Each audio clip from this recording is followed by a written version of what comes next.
President.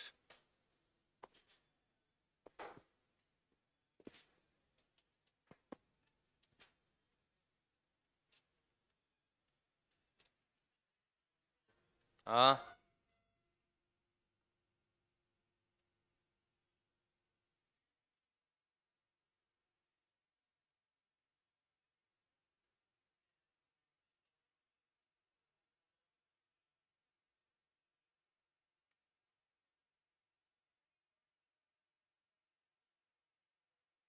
दस, ग्यारह।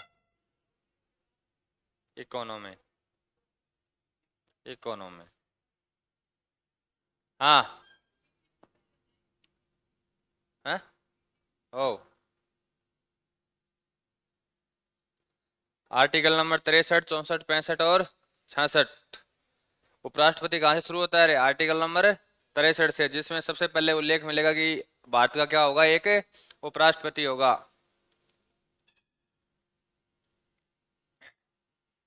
ये लाइन कहाँ लिखी हुई है कि भारत का एक राष्ट्रपति होगा? Article number 52। ठीक है, देखो तीन आर्टिकल याद रखना रे। Article number 52, article number 63, article number 152। 52 में क्या है? देश का एक राष्ट्रपति। 63 क्या है? देश का एक उपराष्ट्रपति, वाइस प्रेसिडेंट। ठीक है, और 152 में राज्यों का एक राज्यपाल, नहीं राज्यों के राज्यपाल। ध्यान रखना, ये मत बोलना कि राज्य का एक राज्यपाल। पहले ये प्रोविजन था, अब इसको हटा दिया गया। अब क्या है? राज्यों के राज्यपाल। ठीक है, तो ये तीन जो संवैधानिक पद हैं, जो एक से दूसरे से सारे जुड़े हुए हैं। ठीक है, ये तीनों पदों के आर्टिकल याद रखना, बहुत बार एग्जाम में आते हैं। 52, 63 एंड 152। ठीक है, अब देखो, ये देखो, एक बताऊं, राज्यपाल के यदि कोई भी प्रोविजन याद करने हो ना, लगभग आपको ऐड करने हैं 100 से लेके 90 से लेके 100 के बीच में आर्टिकल नंबरिंग में, लगभग सिमिलर उसी आर्टिकल के आसपास। हाँ, लिखो मत, लिखवाऊंगा, आराम से लिखवाऊंगा, पहले इसको समझ लो। ठीक है, तो भारत का एक राष्ट्रपति होगा। अब देखो उपराष्ट्रपति का कार्य क्या है रे? देखो, उपराष्ट्रपति का वैसे अपने पास कोई कार्य नहीं है। संविधान में जब इसको शामिल किया गया, बोले इसको कार्य क्या थे, तो कार्य करने के लिए इनके पास एक ही चीज थी, राज्यसभा। तो राज्यसभा क्या बना दिया इनको? सभापति। तो ये राज्यसभा के क्या होते हैं रे? पदेन सभापति होते हैं। क्या होते हैं? पदेन सभापति, जो पद के ऊपर बैठता है। देखो, कई जगह आपको मैं लिखाऊंगा पदेन सभापति, और कई जगह लिखा के छोड़ दूंगा सभापति। तो पदेन का अर्थ होता है कि जो व्यक्ति पद पे बैठा है। कई बार सभापति ऐसे भी बना दी जाते हैं जो पद के ऊपर नहीं बैठते, लेकिन पद पे बैठने वाला दूसरा सभापति होता है। ठीक है, तो आर्टिकल नंबर 63, भारत का एक उपराष्ट्रपति होगा। 64, राज्यपाल की क्या करेगा? अध्यक्षता करेगा। राज्यसभा की क्या करेगा? अध्यक्षता करेगा। Article number 65। हाँ। हाँ, यह आपको मैंने पहले पढ़ा दिया है कि राष्ट्रपति का यदि पद क्या हो गया, अरे रिक्त हो गया है। और रिक्त कितनी कंडीशन में हो सकता है? तीन। या तो क्या हो जाए? मृत्यु, या क्या हो जाए रे? त्यागपत्र, और या उसको अपन हटा दें। कौन सी प्रक्रिया के द्वारा? महाभियोग की प्रक्रिया के द्वारा। यदि इन तीनों कंडीशनों में क्या हो गया है? पद रिक्त हो गया है, ठीक है, वैकेंट हो गई है पोस्ट, तो क्या करेगा उपराष्ट्रपति? क्या करेगा? उसकी किसमें कन्वर्ट हो जाएगा रे? राष्ट्रपति के पद का निर्वहन करने लग जाएगा। लेकिन कब तक? जब तक राष्ट्रपति के पद का चुनाव संपन्न नहीं होता है। ये बात मैं क्यों बोल रहा हूं? देखो, ये पद अपन लाए कहां से हैं? अमेरिका से। कहां से लाए हैं? अमेरिका से। अमेरिका में एक अलग प्रोविजन है।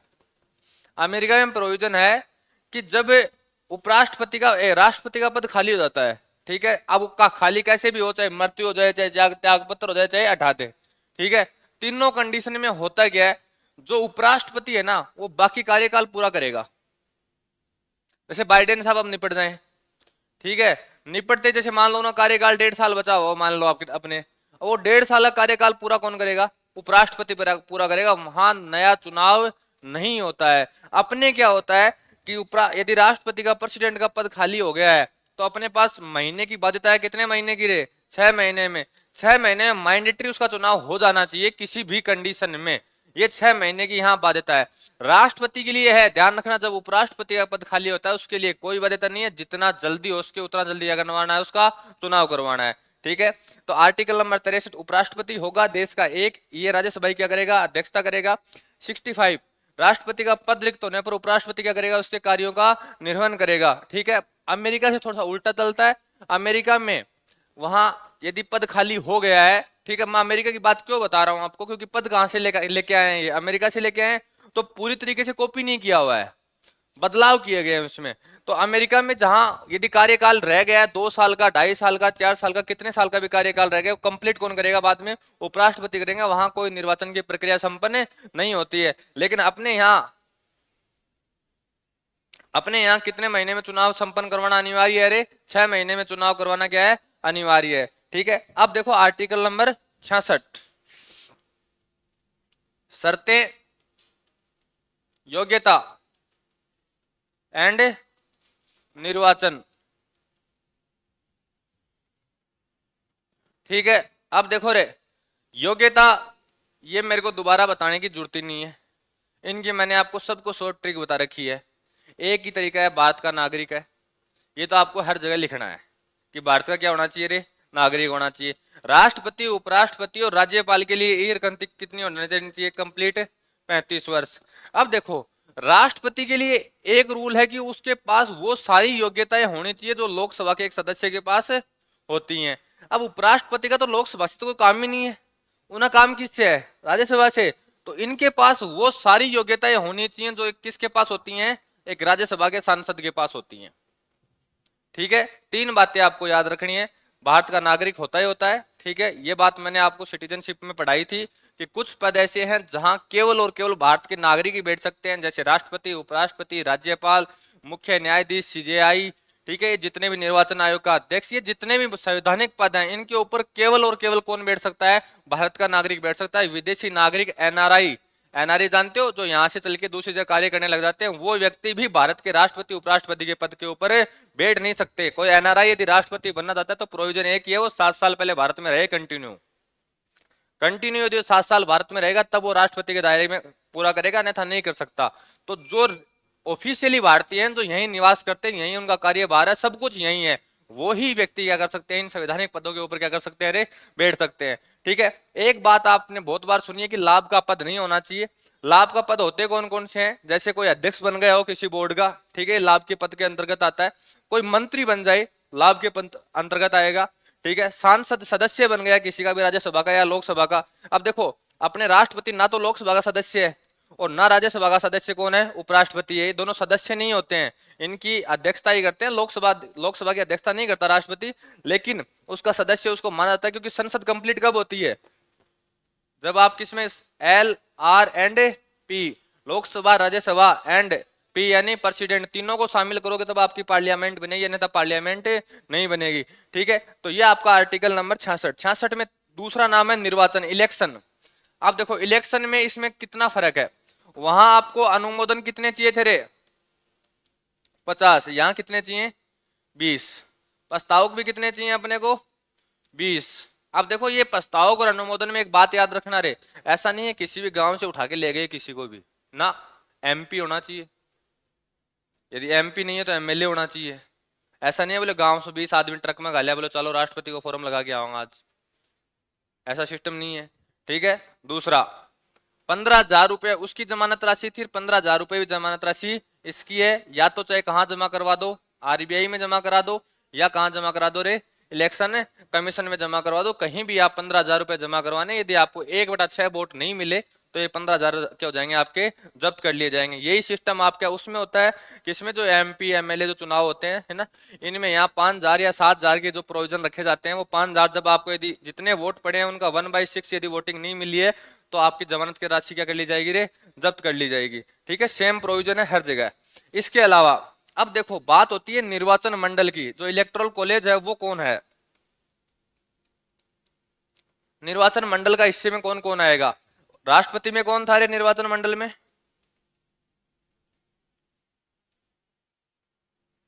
बोले मान क्या बुझो, खुद ही बता दो। लोकसभा, राज्यसभा दोनों के निर्वाचित सदस्य, इलेक्शन वाले, यहां नॉमिनेट का कोई काम नहीं है। और राज्य या यूटी, ठीक है, इन दोनों की जो विधानसभाएं हैं उनके कौन से सदस्य रे, निर्वाचित सदस्य किसमें भाग लेते हैं? राष्ट्रपति के चुनाव में भाग लेते हैं। सारे एमपी, नॉमिनेटेड एमपी को छोड़कर, और सारे एमएलए नॉमिनेटेड एमपी एमएलए को छोड़कर। आजकल तो नॉमिनेट वाले एक ही जगह होते हैं, राज्यसभा में 12। इसके अलावा जो आंग्ल भारतीय नॉमिनेट हुआ करते थे वो सारे के हटा दिए गए हैं।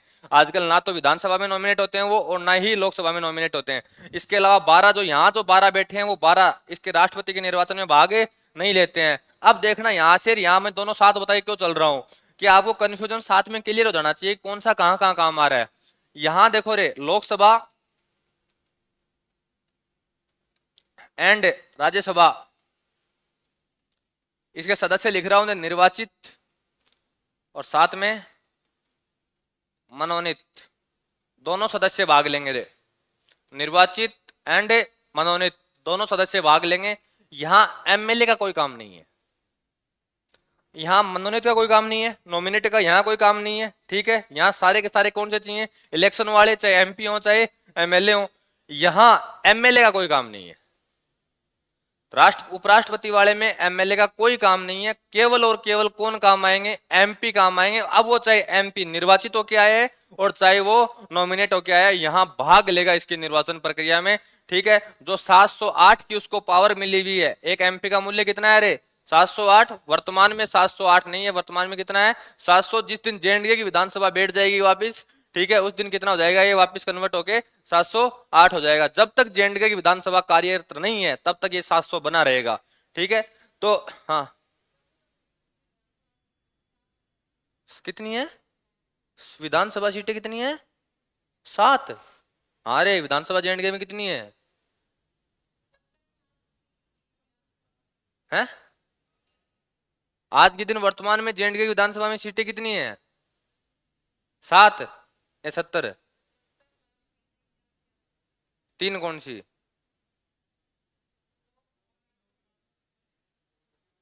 लोकसभा बारामूला, श्रीनगर, बडगाम, जम्मू, 4 है। 90 सीटें हैं आज के दिन जेएनडीए विधानसभा में, जिनमें पीओके की सीटें शामिल होती हैं 8। दोबारा मत बोल देना 7 विधानसभा सीटें। 7 तो किसी के पास नहीं है, गोवा के पास है सबसे कम 30। सिक्किम के पास 32 है शायद। हाँ, तो निर्वाचन मंडल, ठीक है रे। इसमें देखो जो एमएलए जितने भी एमपी हैं वो एमपी सारे के सारे यहाँ क्या लेंगे रे? इलेक्शन में भाग लेंगे। इसके अलावा आपको इसकी पद्धति पता है? जो राष्ट्रपति की पद्धति है निर्वाचन करने की, जो सिस्टम है, सेम का सेम सिस्टम किसका रहता है? इसका रहता है। वहां भी आनुपातिक प्रतिनिधित्व काम में लिया जाता है, यहां भी किसको काम में लेंगे? आनुपातिक प्रतिनिधित्व। ठीक है, इसके अलावा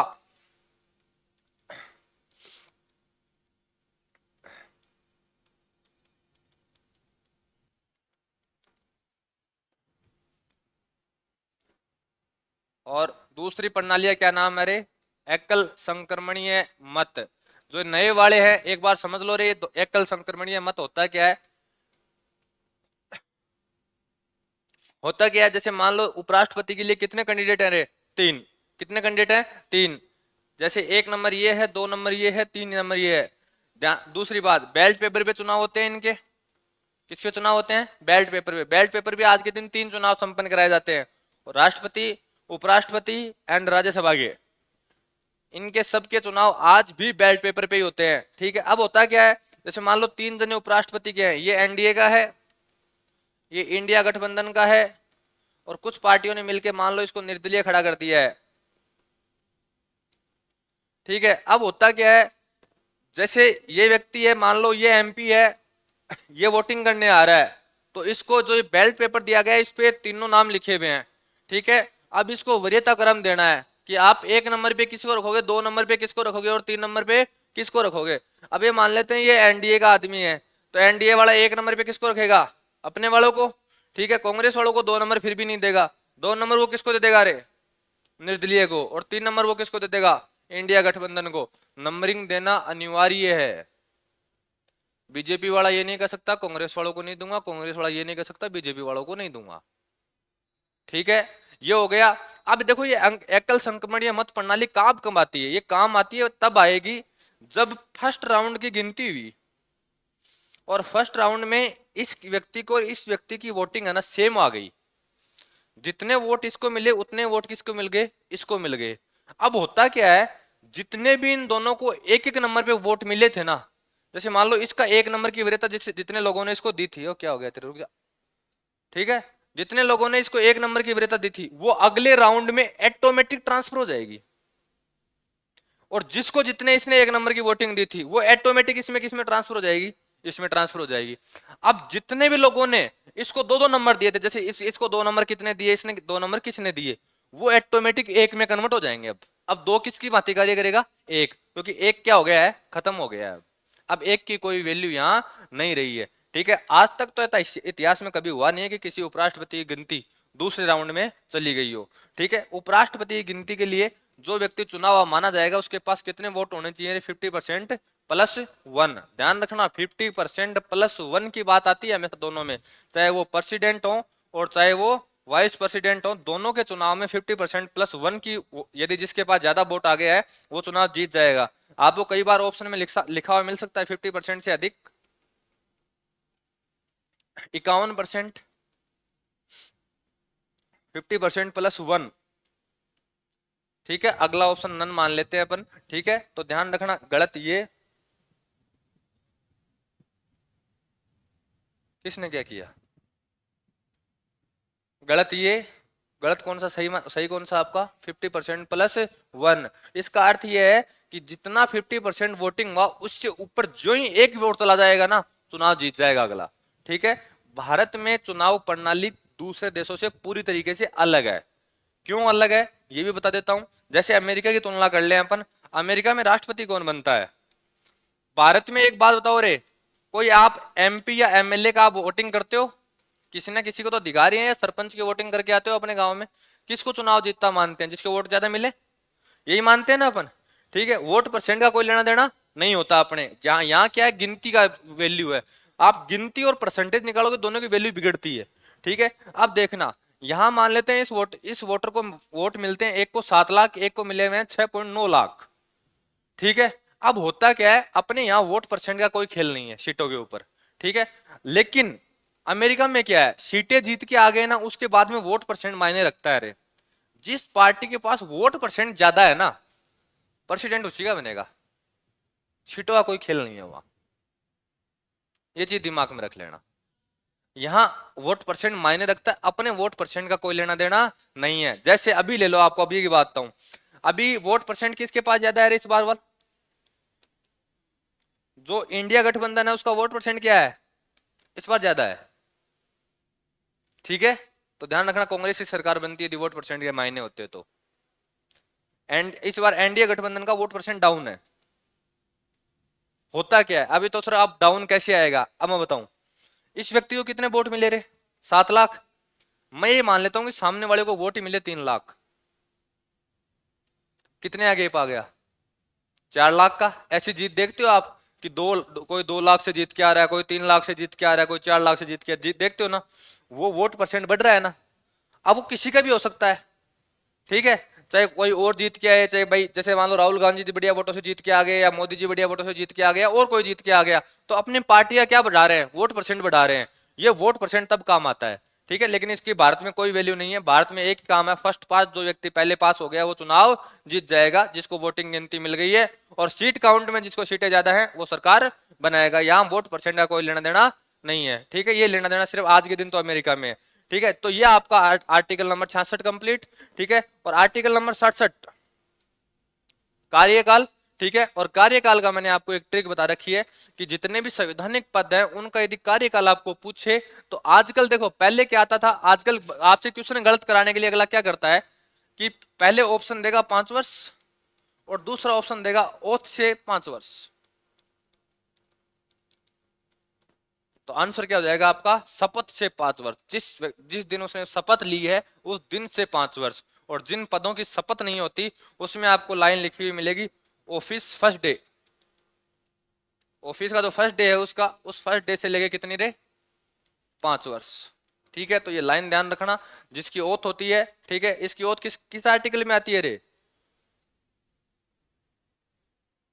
उपराष्ट्रपति की, 69, 69। तो यहां तक लिखना शुरू करो, 20 के बाद में आगे 68 67 बाद में समझाएंगे आपको।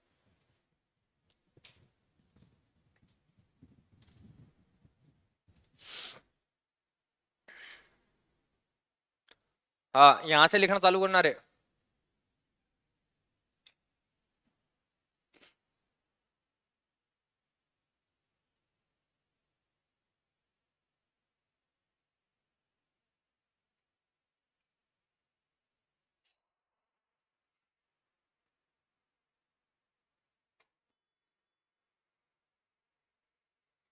लिखने की स्पीड ज्यादा रखना।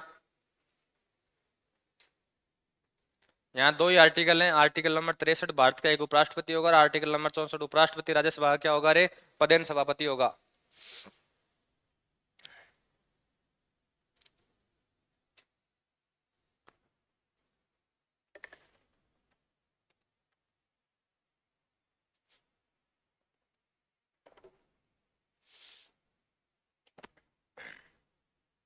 लिख लिया?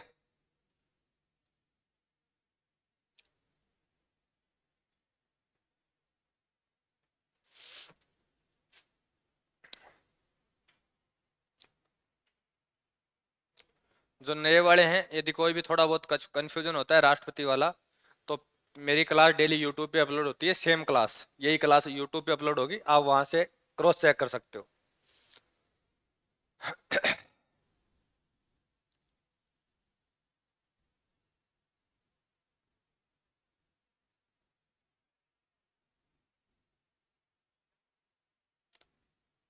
ये तो ये ऊपर वाला लिख रही है, ये लिखा है तूने? क्यों ये लिखे हैं? क्यों? मैंने जब ये कहा था यहां से लिखना है।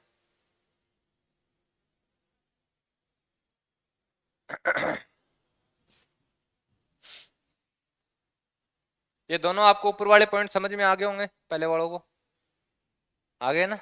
कि 42 से जो सलाह थी उसको बाध्यकारी कर दिया गया था, और 44 से एक बार लौटाने की शक्ति दे दी गई थी।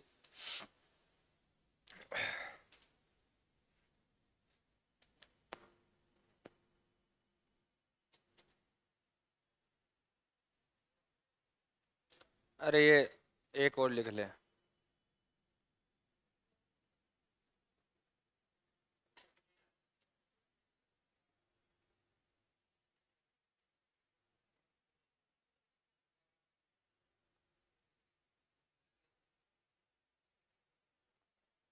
Chairman of the Rajya Sabha.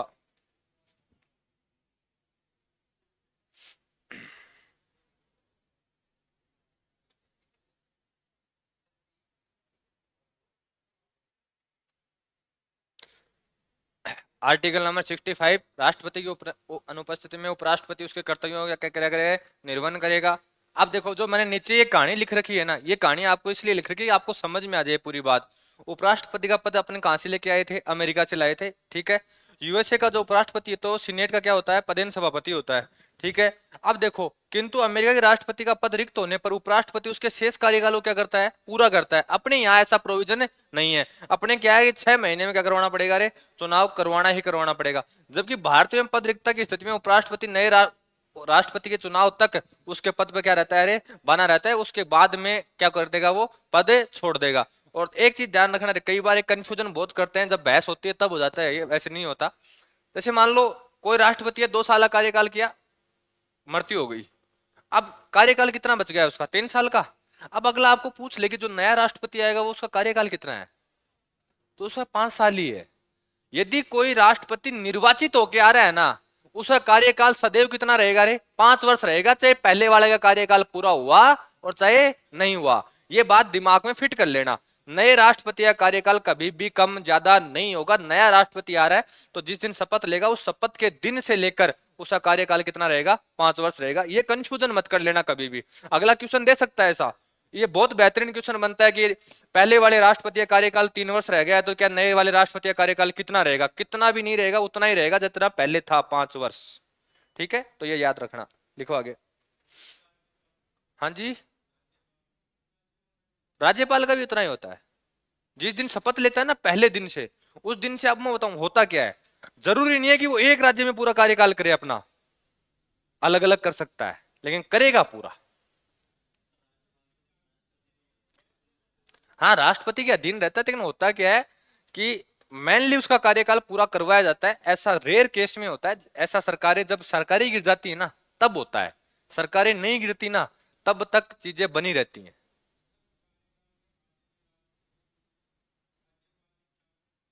तो त्याग पत्र में तो वो तो कोई इलाज ही नहीं है। राज्यपाल की जगह नया राज्यपाल जाएगा। हाँ।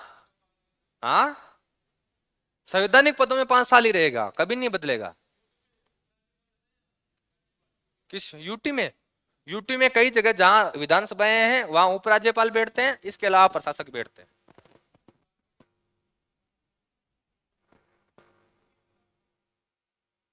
यूटी में राष्ट्रपति कहां से आ जाएगा? राज्यों में राज्यपाल, यूटी में उपराज्यपाल, जहां विधानसभाएं हैं। जहां विधानसभाएं नहीं है वहां प्रशासक बैठते हैं राष्ट्रपति राष्ट्रपति के। तो राष्ट्रपति का राज्य से क्या लेना देना है? तो कंफ्यूजन मत किया अगर इतना। राष्ट्रपति को और उपराष्ट्रपति को सेंट्रल गवर्नमेंट में रखाकर स्टेट में क्यों ले जा रहा है? तो पूछ ही मत। ज्यादा पूछेगा ज्यादा कंफ्यूजन होगा। तू अभी बोल रहा था ना, बोले सर मेरे जीके में क्वेश्चन गलत क्यों होते हैं। इतना कंफ्यूजन मत किया कर।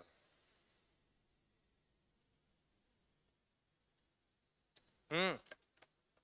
कल किसी का सीएचएसएल का पेपर था जानकारी में? तेरा था? 1 तारीख का था? नहीं, कल का 2 तारीख का किसका था? कोई जानकारी में 2 का?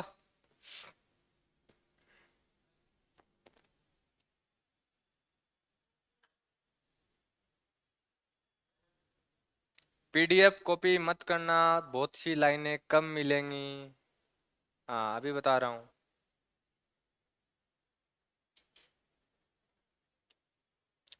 आने वाले दिनों में यूट्यूब पे क्लास बंद करूंगा अब। कोई मतलब ही नहीं, मजा ही नहीं आता।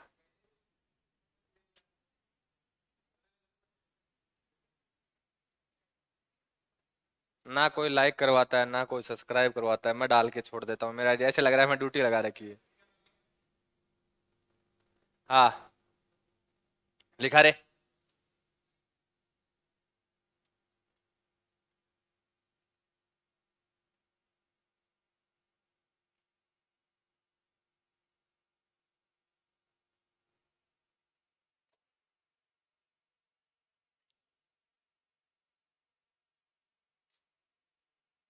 मेरे को कल एक जना कहता है फोन करके, बोलो सर जी 3 महीने में सीजीएल क्लियर करनी है।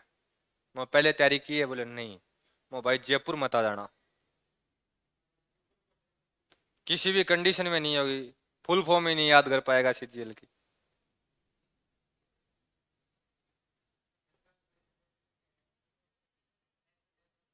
है? अरे नहीं होगा। मैं कह रहा हूँ ना, 3 महीने में आप सीजीएल क्लियर कर दोगे, मजाक थोड़ी है। आपकी योग्यताएं। आजकल उम्र का क्वेश्चन बहुत आ रहा है। अरे पहले बताता हूँ, पदों की उम्र पूछते हैं तो आपको याद करने का तरीका मैंने बताया था। लोकसभा, राज्यसभा, ठीक है, इसके अलावा राष्ट्रपति, उपराष्ट्रपति। लोकसभा का छोड़ देना, 25 वर्ष होती है उसकी। इसके अलावा सारे ही कितनी है? अरे 35 वर्ष। हाँ, वह भारत का नागरिक हो, आयु कितनी कंप्लीट कर चुका हो? 35 वर्ष। ये बात मैंने अभी बताई थी। राज्यसभा बनने, सदस्य बनने की उसके पास सारी योग्यताएं होनी चाहिए। इसके अलावा लाभकारी पद ना हो। लाभकारी पद कहीं भी नहीं होना चाहिए, केंद्र सरकार में भी नहीं होना चाहिए, राज्य सरकार में भी नहीं होना चाहिए। स्थानीय पदाधिकरण जैसे नगर निगम है, नगर पालिका है, ग्राम पंचायत है, वहां भी नहीं होना चाहिए। इसके अलावा कोई भी सार्वजनिक प्राधिकरण, जैसे एलआईसी है सरकार का हिस्सा है, ठीक है, ओएनजीसी है सरकार का हिस्सा है, सेल है सरकार का हिस्सा है, जो भी सरकार के हिस्से में चलने वाली कंपनियां हैं उनमें भी किसी पद के ऊपर वो व्यक्ति नहीं होना चाहिए, अन्यथा वो क्या माना जाएगा? अयोग्य माना जाएगा।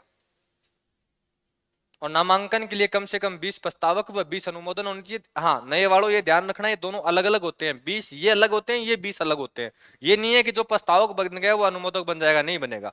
ठीक है, ये 40 व्यक्ति यानी 40 एमपी चाहिए उनको। और राष्ट्रपति में राष्ट्रपति में 100 चाहिए, 50-50, दोनों बराबर भागों में बटे हुए होते हैं। और ये 15,000 ही राष्ट्रपति के लिए है, 15,000 ही इसी यहाँ के लिए है। ये वहां भी रिजर्व बैंक में जमा होती है या इलेक्शन कमीशन में जमा होती है, यहाँ भी रिजर्व बैंक में जमा होगी या किस में जमा होगी, इलेक्शन कमीशन में, डीडी बन के जमा होती है, कैश रुपया जमा नहीं होता है।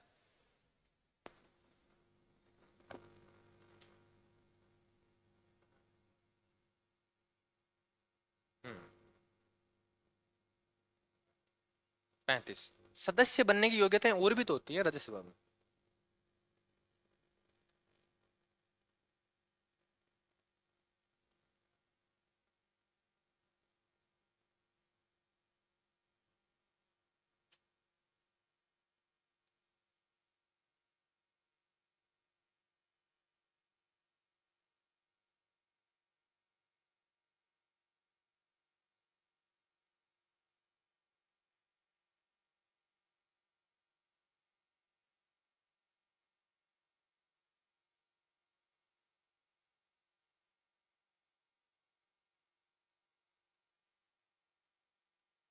तूने जो फॉर्म भरा था उसमें साइंस आती है ना, वो बीएसएफ वाला, भरा ही नहीं।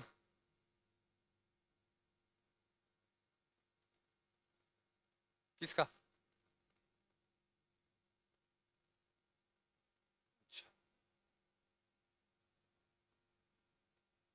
स्टेनो के?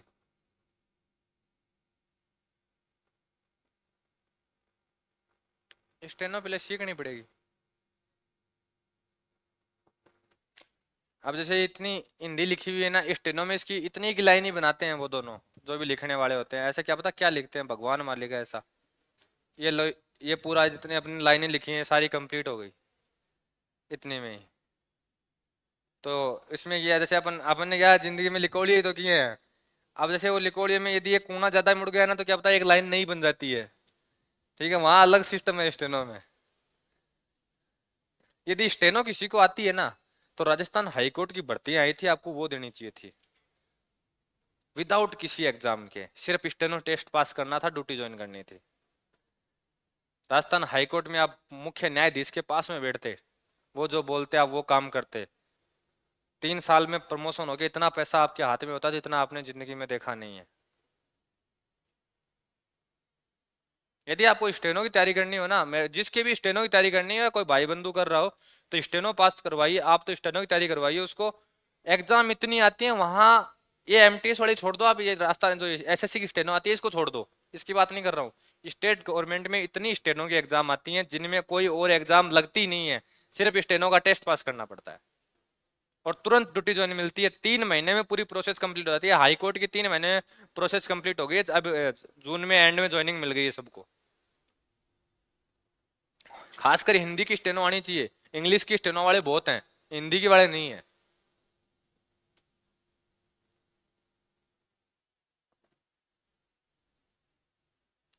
अपने क्या भारत में जैसे ये कंपलसरी नहीं है कि आपको ग्रेजुएशन कंप्लीट हो गई या ऐसी कोई भी दूसरी डिग्री हो जो अपन वैसे ग्रहण करते हैं क्वालिफिकेशन के अलावा, ठीक है, जिसमें आपको नौकरी पेटेंट हो, ऐसा बहुत रेयर केस में होता है।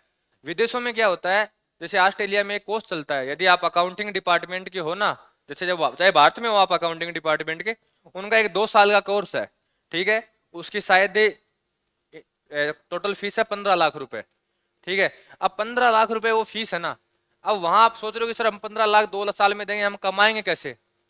वहां 45,000 पोस्ट 2.5 साल आती हैं, उनका फिक्स है, ठीक है, और पहली सैलरी आती है 60 लाख रुपए।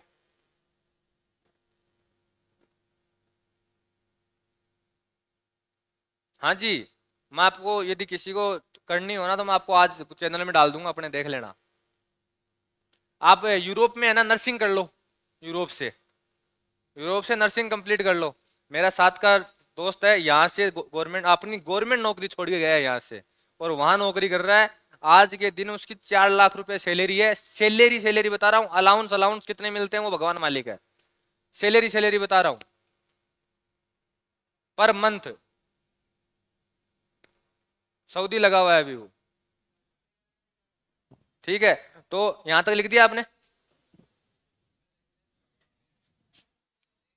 ये तो मैंने शायद एक दिन आपको कहा भी था, रे कोई हो नर्सिंग करने किया हुआ वहां जाना चाहता हो तो बताना मेरे को, वैसे ही भेज देंगे। निर्वाचक मंडल में लोकसभा और राज्यसभा के सभी सदस्य चाहे निर्वाचित हों चाहे मनोनीत हों। देखो एक चीज ध्यान रखना रे, बार बार एक क्वेश्चन आता है कि लोकसभा में क्या आज भी सदस्य मनोनीत होते हैं? नहीं होते हैं, हटा दिया गया है ये प्रोविजन। आज के दिन कोई भी सदस्य वहां नॉमिनेट नहीं किया जाता है। पहले कितने सदस्य नॉमिनेट किए जाते थे? 2। आजकल वो 2 नॉमिनेट यहाँ नहीं होते हैं। नॉमिनेट सदस्य केवल और केवल राज्यसभा में होते हैं, वो भी कितने रे? 12। और वो किस किस फील्ड से होते हैं? साहित्य, खेलकूद, समाज सेवा, शिक्षा, कला। ये आपके, ये कला जब आती है ना, इसमें डांसर वांसर संगीत वंगीत सब आ जाते हैं कला में। आर्टिकल नंबर 66 तो चल रहा है।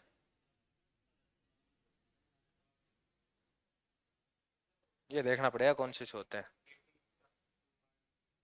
82। हाँ होगा तो। राज्यसभा वहीं आती है।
सिक्स सेवन में 2 प्रोविजन है, एक तो उसका टाइम पीरियड कार्यकाल, एक उसकी हटाने की प्रक्रिया।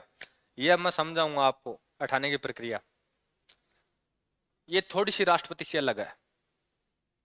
यदि आपको राष्ट्रपति वाली याद है, उससे थोड़ी सी अलग है। वैसे मैंने राष्ट्रपति जब पढ़ाया था उसके साथ मैंने आपको इसको समझाया भी था।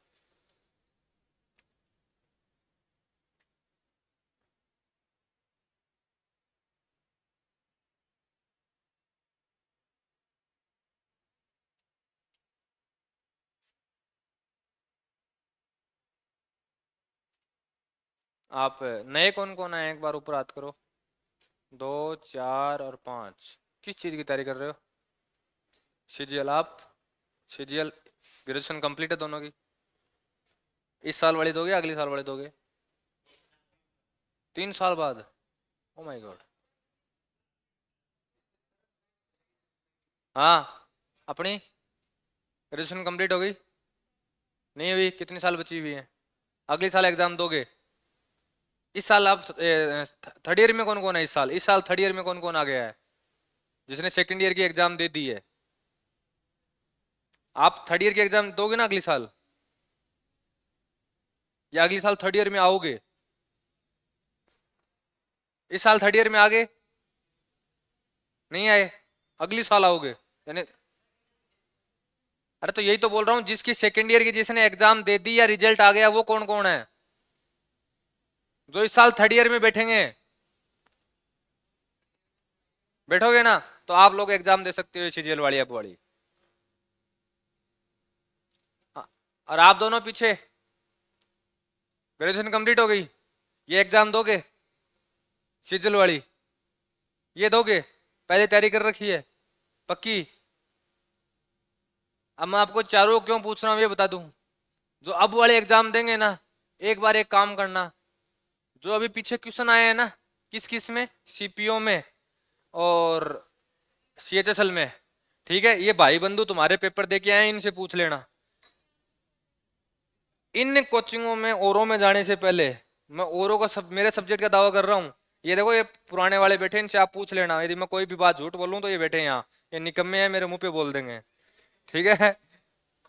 ये जीके है ना, ये तो इनकी तो औकात नहीं है कि इतना ये पढ़ा दे। मैं मेरे सब्जेक्टों का दावा करता हूं। अब मैं बताऊं आपको कवर कैसे होगा ये। शाम वाले बैच का जो हमारे अब शाम को बैच शुरू होने वाला है, तो आपको डबल क्लास लेनी पड़ेगी। शाम को भी बैच शुरू होने वाला है 3-4 दिन में ही। हाँ, तो आपको डबल क्लास लेनी पड़ेगी। दूसरा, मेरी हर क्लास यूट्यूब पे अपलोड होती है, ठीक है, तो वहां से आपको रिवाइज करना पड़ेगा। ये बात मैं पहले ही तरीका बता देता हूँ आप। हाँ, सब्जेक्ट दूसरा चलाऊंगा, बायो चलाऊंगा। शाम वाले में बायो चलाऊंगा, 3 से 7 टाइमिंग है। तो वो अब तो ये देखो, बस नहीं है, फलान नहीं है, ये तुम जानो, तुम्हारा काम जाने, इसका सॉल्यूशन मेरे पास नहीं है। हाँ, तो मैं इसलिए बोल रहा हूँ, यदि ये एग्जाम क्लियर करनी है ना, आज के दिन देखो आपको कट ऑफ बता दूं। आपकी सीजीएल की कट ऑफ जाती है 75% के आसपास, ओबीसी की। कौन सी कैटेगरी में आते हो? ओबीसी। ओबीसी या जनरल में आते हो तो 75-80 क्रॉस करना पड़ेगा आपको, ये रियल बता रहा हूँ आपको। और जो एससी और एसटी में आते हैं, उन्हें सीजीएल क्लियर करनी है तो उन्हें 65% क्रॉस करना पड़ेगा। इतना ही फर्क है, ज्यादा फर्क नहीं है। अरे बहुत फर्क नहीं है, इतना आपको लगता है। हाँ, अब मैं बताऊं आपको। देखो क्वेश्चन कितने बचे, 25, 25, 25, 25, यही है। 75% का अर्थ हो गया। यदि आप ये सोचो ना, कई जैसे कई कोचिंग वाले कहते हैं बोले बिना जीके जीएस क्लियर कर देंगे, तो किसी की इतनी औकात नहीं है कि मैथ, रीजनिंग और आपके इंग्लिश के सारे क्वेश्चन सही हो जाएं। और राजस्थान की इंग्लिश तो कैसी है, तो मैं तो अच्छी तरीके से जानता हूँ, क्योंकि मैं भी तो वहीं से रहता हूँ। अपन आइटम को, एडम को, वो एक शब्द है वो ही नहीं बोला जाता अपन से, 1000 बार उसको अलग तरीके से बोलते हैं अपन। मैंने तुम्हें एक दिन ये कहा था कि स्टेटमेंट का अर्थ फांसी देना भी होता है, तुम लोगों ने कहा बोले ये कब से होने लग गया। पढ़ लेना ऑक्सफोर्ड यूनिवर्सिटी खोल के, होता है स्टेटमेंट का अर्थ फांसी देना होता है। आज तक अपन क्या पढ़ते हैं, तो स्टेटमेंट का अर्थ वाक्य है। जिस दिन मैंने पढ़ा था, मैं भी 4 दिन ये सोचा था यार ये ऐसा कैसे हो सकता है। तो ये जो जीके जीएस है ना, यहाँ से कम 17 से 18 क्वेश्चन निकालने पड़ेंगे। क्योंकि होता क्या है, ये जीके जीएस वाले क्वेश्चन या तो आते हैं या नहीं आते, देखते ही। दो ही काम है। इन 25 क्वेश्चन करने में लास्ट आपको 5 मिनट लगेंगे, यदि आपको आते हैं या नहीं आते। 5 मिनट। और दूसरी बात, मैंने अभी जो आपका करंट का क्वेश्चन देखे ना, करंट वाले जो अभी एग्जाम आपकी हुई है, जैसे सीपीओ हो गई, जेई की हो गई, ठीक है, इसके अलावा सीएचएसएल चल रही है। कल वाला पेपर जो मैंने, कल वाला नहीं देखा, पहले वाले देख लिए मैंने। तो आपको एक राय दे दूं, 6 से 7 महीने वाला करंट पढ़ो ही मत रे, वो आ ही नहीं रहा। करंट आ रहा है 2021-22 का, और वो करंट नहीं रहा, वो स्टैटिक बन गया है। ठीक है, तो या तो अपन, मैं इसका कोई जुगाड़ निकालता हूं कि जो जो स्टैटिक कन्वर्ट हो गए हैं उनको अपन लिखें। एक ही तरीका है। दूसरा ना, इसको क्या पढ़ाए रे? एक बात हो, मैं बताऊं, राजस्थान की राजधानी जयपुर है, मैं उसको क्या पढ़ाऊं? राजस्थान की इतनी परिधि है, राजस्थान में इतने जिले हैं, पहला गवर्नर ये था, ये आपको डायरेक्ट याद करने पड़ेंगे, इनमें पढ़ाएं क्या? कोई चीज समझाने वाले लायक है ही नहीं। यदि कोई, देखो मैं बताऊं, जैसे मैं आपको एक चीज समझा सकता हूँ, लास्ट वाली पीडीएफ, जो अपनी स्टैटिक की लास्ट वाली पीडीएफ आई थी ना, वो मैं आपको समझा दूंगा। वो समझा देंगे, उसमें क्या आपको, मेरे को पता है वो नहीं समझ में आने वाली। वो एक बार उसके कहानियां, आपको कहानियां गाऊंगा ना उसकी, लोक नृत्यों की, उनकी, तो वो कहानियों से दिमाग में बैठ जाएगी, तो कहानियों से समझा देंगे उसको। हाँ, तो एक बार टाइम, अरे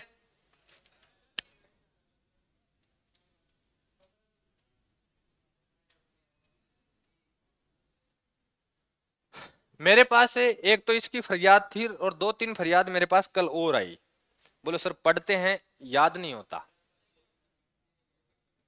एक फरियाद इसने अभी आते ही दे दी मेरे को, ठीक है, या पढ़ाई नहीं होती। अब मैं पहले आपको एक राय दूं, जो जो लाइब्रेरी में जाते हैं, लाइब्रेरी जाना छोड़ दो। पहली बात, मैं बताऊं क्यों, कारण बता देता हूं। मैं लाइब्रेरी के विरोध में नहीं रहता, मैं कारण बताता हूं। तुम लाइब्रेरी में जाते क्यों? मैं आपको 2 कारण बताता हूं, आप उसी कारण से जाते हो। आपके रूम पे गर्मी लगती है, आपको बोलोगे वहां एसी होएंगे, पहला काम तो। और दूसरा, अरे यार पास वाला बढ़िया है, उसके पास बैठेंगे, यही है। और कुछ नहीं तो बोले यार 2 घंटे ताड़ ही लेंगे, अगली बात करे या ना करे। ठीक है, कम तुम भी नहीं हो। मैं नहीं कि जो ताड़ने वाली बात कर रहा हूं इसमें तुम शामिल हो। ओए हट जा, अपनी ये हरकत मत किया कर क्लास में। दूसरी बात बताऊं आपको, लाइब्रेरी में क्या है, कोई ना कोई, कोई पानी की बोतल भरने जा रहा है, आपकी आंख उठेगी, अच्छा ये पानी लाने जा रहा है क्या, अच्छा अपने भी चलेंगे पानी पीने चल। ऐसा होता है। एक बात तो, आपसे कोई पानी मंगवाता है ना, आप पहले पीते हो, 90% आप पहले पियोगे। ठीक है, क्योंकि अपने को जो ही वो पानी मंगवाता है, अपने को 30 लगे ना लगे ऑटोमेटिक होता है यार एक घूंट तो डाल ही ले, उसके बाद में उसको पानी दे के आते हैं। ये अपना मेनली प्रोसेस है। ठीक है, तो वही सेम प्रोसेस वहां होती है, जो ही वो बोतल लेके निकला, अपन भी निकले, या निकली बोले अच्छा बात करेंगे चल। ठीक है, तो लाइब्रेरी जाना छोड़ दो, पहला काम। दूसरा काम, मैंने एक दिन आपको कहा था कि पढ़ने से पहले सिटिंग जरूरी है। शायद ये बात मेरे को बोले हुए यार 2-2.5 महीने हो गए, 2-2.5 महीने मैंने आपको ज्ञान नहीं दिया ना। हाँ, सिटिंग जरूरी है, और सिटिंग के लिए एक ही तरीका है, फिल्म देख लो, एक बार सिटिंग ले आओ, मैं कह रहा हूं काम हो जाएगा। सिटिंग लाना जरूरी है? पीजी में एक बात और बताऊं, जैसे जो कल अपना यूपीएससी का रिजल्ट आया था, उसमें अपना क्लियर फंड है, अपन परी क्लियर करते हैं, मेंस अपने से कभी होती ही नहीं। ठीक है, अपन लगे हुए हैं फिर भी। ठीक है, यही आरएस है, कॉन्सेप्ट है अपना। आरएस में अपन फिर भी क्या पता उसके पास पहुंच जाते हैं, मेंस में तो कट ऑफ के पास ही नहीं पहुंचता, यूपीएससी में तो। ठीक है, अब मैं बताऊं, आप बोलते हो रूम पे पढ़ाई नहीं होती, मैं बोल रहा हूं मेरी जितनी रूम पे पढ़ाई होती है ना, उतनी ना तो मेरी किसी के साथ होती। ठीक है, वही बैठ के पढ़ता हूं। या मेरे को बताऊं मेरे को कैसे पार्टनर चाहिए, मेरे को ऐसा चाहिए जो मेरी सुन सके, मेरे को झेल सके, जब मैं बोल रहा हूं ना वो सुनता रहे, हाँ ऐसा होता है, हाँ ऐसा होता है, हाँ ऐसा होता है, हाँ ऐसा होता है। यदि आप में बोलने की पावर है ना रे, तो आप कुछ भी कर सकते हो। कैसे, मैं बताऊं, कंटिन्यू किसी सब्जेक्ट को बोलना ये भी बहुत बड़ी बात है। अरे बोलोगे तब ना, जहां यहाँ कुछ है, यहाँ है ही नहीं, बोलोगे क्या? सही है गलत है? गलत थोड़ी बोल रहा हूं। दूसरी बात, यदि आपने मान लो कोई आप सामने वाला पढ़ने वाला है थोड़ा बहुत भी, मैं कह रहा हूं 50% भी पढ़ने वाला है, आपने उसके साथ डिस्कस कर रहे हो, आपने जो ही बोला बोले यार ऐसे थोड़ी हो सकता है, ऐसे भी तो होता है। अब ये आपके दिमाग में क्या हो गया है, एक कंफ्यूजन आ गया, बोले यार ये कैसे होगा, इसने जो बात बोली ये कहां से आई। या तो आप नोट्स से खोलोगे, या नोट्स क्लियर करेंगे, या गूगल क्लियर करेगा आज के दिन, फिर लास्ट में मैं बैठा हूं यहाँ, या आप जिस टीचर से पढ़ते हो वो क्लियर करेगा। ठीक है, तो आप इन्हें एक काम किया करो, कैसे भी करके एक आधा आदमी ऐसा ढूंढ लिया करो जो आपकी सुन सके, पढ़ने वाला हो या पढ़ने वाला भी नहीं हो, फिर भी ये कहते यार ठीक है तेरी तो सुन लूंगा, तू तो बोल। ठीक है, मैं बोल रहा हूं आपका सबसे बेहतरीन काम होगा। और रिवीजन करने का तरीका बताऊं आपको, आप कॉपियां कॉपियां सब छोड़ दो आजकल रिवीजन के लिए। 200-300 रुपए का व्हाइट बोर्ड आता है, लेके आओ, दीवार पे लगा लो, एक मार्कर ले आओ, ब्लैक इंक ले आओ। ठीक है, उठने के बाद में जब भी आपको थोड़ा बहुत टाइम मिले कि आप फ्री हो, आपको ये लग रहा है कि यार मैंने पढ़ाई कर ली है, ठीक है, मैं कह रहा हूं उस बोर्ड पे चाहे लिखो लिए करने चालू कर दो। हाँ, मैंने इसमें ये पढ़ा, इसमें ये पढ़ा, मैथ में है ना सर ने पहला रूल नंबर 1 ये बताया था, रूल नंबर 1 से ये क्वेश्चन कंप्लीट हो जाएंगे, इसकी बेसिक ये है, इसका बेसिक ये है, इसका बेसिक ये है। ठीक है, क्वेश्चन मत करो, सिर्फ थ्योरी। मैथ में तो, रीजनिंग में सिर्फ थ्योरी। इंग्लिश में बताऊं क्या करो आप, इंग्लिश में आप, मैं बताऊं, मैं ग्रामर को प्रीफर कम करता हूं थोड़ी सी। क्यों करता हूं? क्योंकि उसको वहां बहुत कुछ पढ़ के आना है। ठीक है, तब भी वो क्वेश्चन सही हो जाए एरर का, तब भी मैं कह रहा हूं दावा नहीं है। सही है गलत है? ठीक है, आपने पढ़ा है, मैंने तो इंग्लिश में, देखो मैं इंग्लिश में बहुत गरीब आदमी हूँ, सीधी बोलता हूँ। ठीक है, तो आप, मैं बोलता हूँ वो केब है ना, आप एक बात मैं बताऊं आपको, वो केब का एक रामबाण बता दूं एसएससी की, आपके सर ने बताया नहीं है, मैं पहले ही बोलता आया हूं। और दूसरी बात, इस बार जिन लोगों ने मेरी बात माननी है वो ये कह रहे हैं कि सर 80% तक पेपर कॉपी हो रहे हैं। ठीक है, 15 साल के पुराने क्वेश्चन उठा लो एसएससी के, और साथ में मिल जाए तो भगवान की दया से रेलवे की भी उठा लो। ठीक है, मैं ये कह रहा हूं आपको, आपका 80% पेपर आपको वोकेब का पूरा विथ ऑप्शन भी चेंज नहीं होंगे, वहां मिल जाएगा। ठीक है, दूसरा, आपकी वोकेब को कवर करने का तरीका, और एक बात बताऊं, जितनी इलेक्शन की प्रक्रियाएं होती है ना, जैसे अभी राज्यसभा लोकसभा चल रही हैं, तो इनसे कोई आपकी वोकेब निकलती हैं, ध्यान रखना। जैसे हमारे आरपीएससी में एक क्वेश्चन बहुत बनता है, जैसे आरपीएससी में क्या होता है, मान लो अभी जैसे कल एक क्वेश्चन चल रहा था, आपको देखो ये क्वेश्चन आ सकता है एग्जाम में, आपके तो नहीं आएगा लेकिन किसी हाई लेवल के एग्जाम में आ जाएगा। राहुल गांधी ने भाषण दिया, भाषण देने के बाद में उनके कुछ से तथ्य हटा दिए गए भाषण से, हटाते हैं ना। अब इसका हटाने की शक्ति किसके पास है? एक क्वेश्चन तो ये बनता है, तो ये शक्ति है लोकसभा अध्यक्ष के पास। दूसरा, कौन से नियम के तहत है, तो जो लोकसभा को चलाने की जो नियम बने हुए हैं ना, संविधान की बात नहीं कर रहा हूं, लोकसभा को चलाने के जो नियम और रेगुलेशन बने हुए हैं उनमें 380 के तहत हटाया जाता है। ठीक है, तो ये दो क्वेश्चन बनते हैं कि किसी किसी व्यक्ति ने भाषण दिया है सभा में, ठीक है, लोकसभा या राज्यसभा में, उसका जो हटाना है वो कौन से के तहत, नियम के तहत हटेगा, तो वो कौन से के तहत हटेगा, 380। तो यदि कोई वर्तमान घटनाएं चल रही हैं जो आपकी साइंस को, पॉलिटी को, इकोनॉमी को प्रभावित करती हैं, ठीक है, इन्हीं चीजों को करेंगे भाई। ज्योग्राफी हिस्ट्री को क्या प्रभावित करेंगे, वो पहले ही फिक्स थी, आज ही फिक्स है, ठीक है, उनको कोई चीज प्रभावित होनी नहीं है, ठीक है। या किसी नदी में जैसे मान लो बाढ़ आ गई, वो कहां से निकल रही है, ठीक है, अब वो बाढ़ वाला नहीं पूछेगा कि बाढ़ कहाँ आई थी, वो ये पूछेगा वो निकलती कहाँ से है, या उसका उद्गम स्थल कहाँ है, या उसका क्या नाम है आपका, उसमें जो सहायक नदियां हैं उसकी सब्सिड्यूटरी हैं वो कौन कौन सी हैं, कौन कौन सी नहीं है, वो आपके क्वेश्चन आ सकते हैं। तो आपको एक तो ये तथ्य इस तरीके से पढ़ने पड़ेंगे। दूसरा, रिविजन करने के लिए आप देखो, तुम होता क्या है, आप एक चीज आज पढ़ते हो, कल ही उसके रिविजन के लग जाते हो, ये सबसे गंदा तरीका आपका। कम से कम 5 दिन केवल पढ़ाई करो, रिविजन के हाथ ही मत लगाओ। 6 और 7वां दिन रिविजन करो, ठीक है। अगले 5 दिन वापस पढ़ाई करो, वो पहले वाला रिविजन नहीं आना चाहिए, अब जो आपने पढ़ा है उसका रिविजन आना चाहिए। उससे जो 14 दिन का गैप आ जाए ना, उसके बाद में जो आपने पहले दिन पढ़ा था ना, उसके रिविजन पे वापस आ जाओ। आपने ये सोचते हो ना कि नीट में इस बार इतने नंबर क्यों आए, नीट की सेम प्रोसेस चलाते हैं कोचिंग वाले। 7 दिन जो पढ़ाया ना, उसका रिविजन 6 दिन पढ़ाते हैं, 7वें दिन रिविजन करवाते हैं। अगले 7 दिन 6 दिन पढ़ाते हैं, 7वें दिन जो अगला 14 दिन आया है उस दिन सबका रिविजन एक साथ करवाते हैं। ऐसे वो चलाते हैं, मेजर और माइनर टेस्ट उसके द्वारा रिविजन होता है, ठीक है। कोचिंग वाले टेस्ट नहीं करवाते तो अपने कोई टेस्ट बुक, आजकल तो बहुत ऐप आ गई, 99 रुपए में आपको टेस्ट मिल जाते हैं, ठीक है, आप दे लिया करो। टेस्ट में आप देखा करो, कोई नया क्वेश्चन अटपटा आ रहा हो तो यहाँ पूछ लिया करो, या और कोई बात हो तो वो मेरे को पूछ लिया करो। जीके जीएस की तो मैं आपके लिए बैठा हूँ, हिस्ट्री को छोड़कर। हिस्ट्री से अपना कोई दूर दूर तक लेना देना नहीं है, लेना देना तो ज्योग्राफी का भी नहीं है, लेकिन ज्योग्राफी फिर भी कर लेंगे कि ज्योग्राफी थोड़ा ऑथेंटिक सब्जेक्ट है, उसको समझा जा सकता है। लेकिन हिस्ट्री को क्या समझे, अकबर था मर गया, युद्ध किए, अब क्या समझे उसका, ठीक है। हिस्ट्री में मैं आपको एक तरीका बता दूं, हिस्ट्री में क्या पढ़ना है आपको, कल्चर पढ़ो, हिस्ट्री छोड़ दो, ओनली कल्चर पढ़ो। होगा क्या, क्वेश्चन कितने आएंगे, 4, एक क्वेश्चन आएगा हिस्ट्री का, 3 क्वेश्चन आएंगे कल्चर के। कल्चर है इतनी, कल्चर है कहां कहां, या तो राजस्थान है, या महाराष्ट्र है, या कर्नाटक है, इसके अलावा कल्चर भी नहीं है कहीं। इसके अलावा वेशभूषाओं की, खाने की, डांस की कल्चर मिल जाएगी, इसके अलावा मंदिरों की स्थापित कलाएं आपको नहीं मिलेंगे। आपके मंदिरों के तो इतने क्वेश्चन भी नहीं आते, अब तक मैंने मंदिरों के बहुत कम क्वेश्चन देखे हैं। आपके जो क्वेश्चन आता है मेनली वो डांस का आ रहा है, मेनली आपके डांस का क्वेश्चन आता है, या जो कोई उत्सव होते हैं, महोत्सव हुए, ठीक है, कोई त्योहार हुए, उनके क्वेश्चन आते हैं कि ये कहाँ होता है कहाँ नहीं होता, ठीक है। तो इसकी मैंने आपके लिए पीडीएफ डाल रखी है। स्टैटिक को पढ़ने का तरीका बता दूं, यदि अपनी पीडीएफ से फोटोकॉपी सही नहीं निकल रही है, ठीक है, तो आप मेरे को बता दो, मैं आपको मेन कॉपी ला दूंगा जो मैंने लिखी है, उसकी दुकान से फोटोकॉपी निकलवाओ।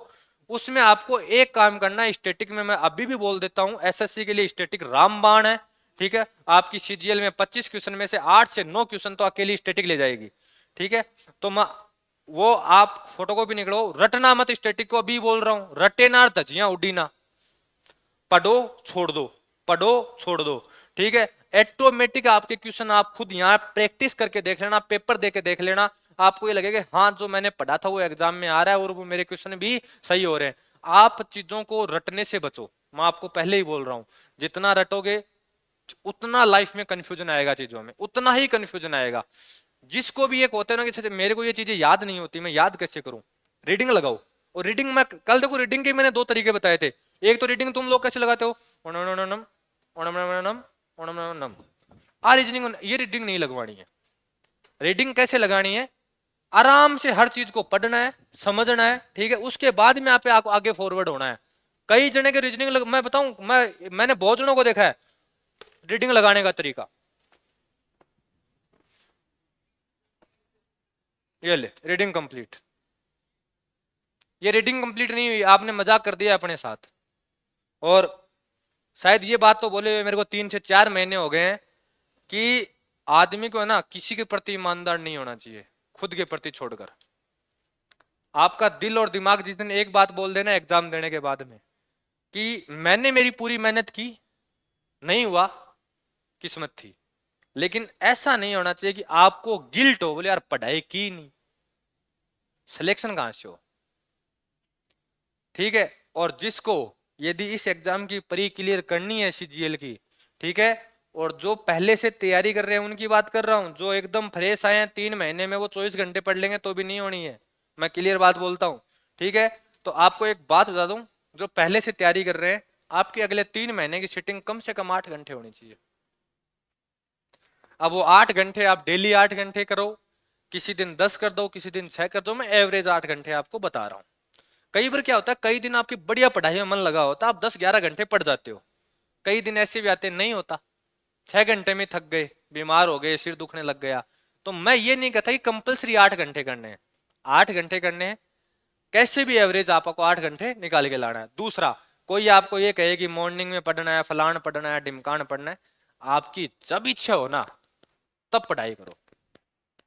रात को होती है रात को पढ़ाई करो, दिन में होती है दिन में कर लो, ठीक है, शाम को होती है शाम को कर लो। मेरे को सबसे बेहतरीन टाइम लगता है पढ़ाई करने का 9 बजे के बाद। रात को 9 बजे से लेकर रात को 2 बजे तक पढ़ाई करो। ठीक है, 2 बजे चुपचाप सो जाओ, मोबाइल चलाने ही नहीं है। सोशल मीडिया के जितने भी आपके अकाउंट हैं या तो आप उसको उड़ा दो, ठीक है, 3 महीने के लिए। ठीक है, या यदि उड़ा नहीं सकते, बोले नहीं यार कभी कभी चलाना होता है, मैं क्योंकि मैं मैंडेटरी नहीं करता हर चीज, आप आधी घंटे चलाओ, मेरे कोई फर्क नहीं पड़ने वाला। लेकिन वो रील वाला स्क्रॉल वाला सिस्टम ऐसा है कि वो आधी घंटा पता ही नहीं चलता 2 घंटे में कब कन्वर्ट हो गया, वो इतना सबसे खतरनाक सिस्टम है। तो आपको उससे बचना है, आपको अपने आप को ये करना है कि हाँ आधे घंटे हो गया। मैं देखो बंदिश नहीं लगाता कभी भी, आप सप्ताह में एक मूवी देखो, आप पक्की देखो। ठीक है, माइंड फ्रेश होना बहुत जरूरी है। ठीक है, आप किसी से बात कर रहे हो करो, ठीक है, लेकिन आपकी बात और आपकी फिल्म से, आपके सोशल मीडिया की वजह से आपकी पढ़ाई प्रभावित नहीं होनी चाहिए। आप 8 घंटे निकालो, कैसे भी निकालो, 8 घंटे कोचिंग के अलावा निकालने हैं।